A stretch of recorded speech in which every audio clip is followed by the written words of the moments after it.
Hi everyone, I am Haruto Aoyama at 立命館 University. I am honored to have the opportunity to speak to you today. This is my outline. Today, disposable chopsticks are very convenient and are commonly used in the restaurant industry, takeout products, supermarkets, and convenience stores. Can you divide them evenly? I've never been able to split them evenly. I was curious about how to break them evenly, so I decided to conduct this research. The purpose of this research is to find out how to break disposable chopsticks evenly. Do you know how long disposable chopsticks have been around? The history of disposable chopsticks dates to the Northern and Southern dynasties, when chopsticks made of shaved cedar wood were presented to Emperor Go-Daigo. Did you know that there is an official way to divide disposable chopsticks? I didn't know this until I was doing this research. The official way to divide chopsticks is roughly divided into 3 steps. First, hold the disposable chopsticks in front of your chest or on your knees. Second, place the chopsticks chips on the left side. Third, pull the chopsticks up and down to split them. This is the official way of splitting chopsticks, although most people probably do it unconsciously. When you break disposable chopsticks, there must be a principle to how they break. Here is a brief explanation of it. When you move the chopsticks up and down near the tips, a moment is applied to the root of the chopsticks, which generates a tensile stress. When the stress exceeded the breaking strength of the chopstick material, it cracks. Based on this logic, I will show you how to break them evenly. This is also divided into 3 parts.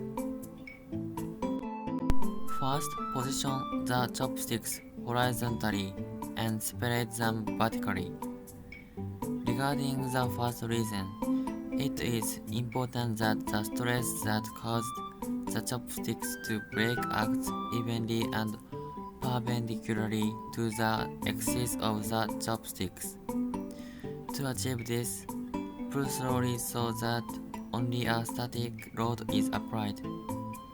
In other words, if you suddenly apply force to break the chopsticks all at once, the dynamic load will often act only on one side of the chopsticks, and the chopsticks will break at an angle toward the side with the greater load. Second, pull the chopsticks about 3 fingers from the tip. The reason for the second point is that the thickness of chopsticks on the left and right sides are not completely the same. And if you pull on the tip of the chopsticks because one of the is thicker than the other as a result of product variation, the moment transmitted to the root will be uneven, and the direction of stress will be oblique. Therefore, the best balance point is at the 3-finger position from the tip. Third, don't move your right hand.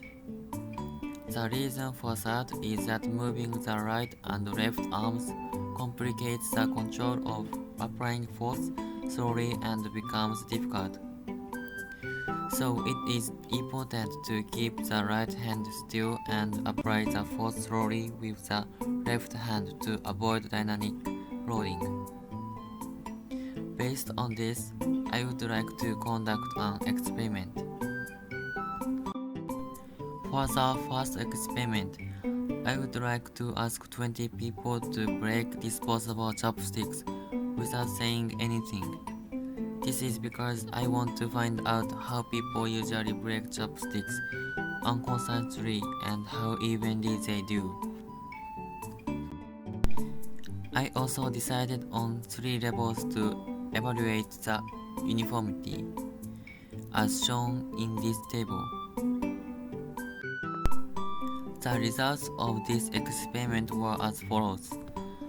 First, there were 3 ways to split the pieces, left to right, up and down, and using the teeth. Then, the results of whether they were uniformed or not were as follows. As I mentioned earlier, we know that the best way to split evenly is to split up and down. So I found that the probability of splitting evenly was overwhelmingly higher than the other methods. Next, I taught the same 20 people how to split evenly and conducted the same experiment. Here are the results. As you can see, about 70% of the participants were able to break the chopsticks evenly. About 30% of the participants were still not able to break the chopsticks evenly. But I can call this a successful experiment. Thank you for listening. This is my references.